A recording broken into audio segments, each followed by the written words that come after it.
গ্রামে বাস করত রঘু নামের এক কৃষক। রঘু ছিল খুব পরিশ্রমী।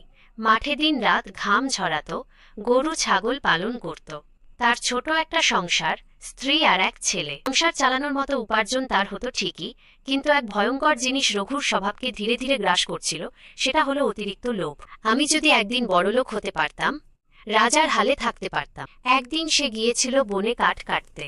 হঠাৎ কাদার মধ্যে পড়ে থাকতে দেখল এক আহত হাঁসকে। হাঁসটিকে সে সাবধানে বাসায় নিয়ে এলো। পরের দিন ভোর, রঘু খেয়াল করল হাঁসটা ডিম পেড়েছে। কিন্তু এ কি! ডিমটা সাধারণ নয়, এটা যে সোনার ডিম। রঘু অবাক, আনন্দিত, হতবাক। সে কাঁপতে কাঁপতে সেই ডিম বাজারে বিক্রি করল, আর পেল অনেক অনেক টাকা। এরপর থেকে প্রতিদিন হাঁসটি একটি করে সোনার ডিম পাড়তে লাগল।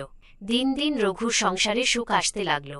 ভাঙা ঘর পাল্টে হলো সুন্দর পাকা বাড়ি। একদিনেই সব পেয়ে যায়, একদিনেই বিশাল ধনী হয়ে যাব আর অপেক্ষা। তার হাতে একটি ধারালো ছুরি নিয়ে নিষ্ঠুর হাতে সে হাঁসটার পেট কেটে ফেলল। কিন্তু হাঁসটার ভেতরে কোনো ডিম ছিল না।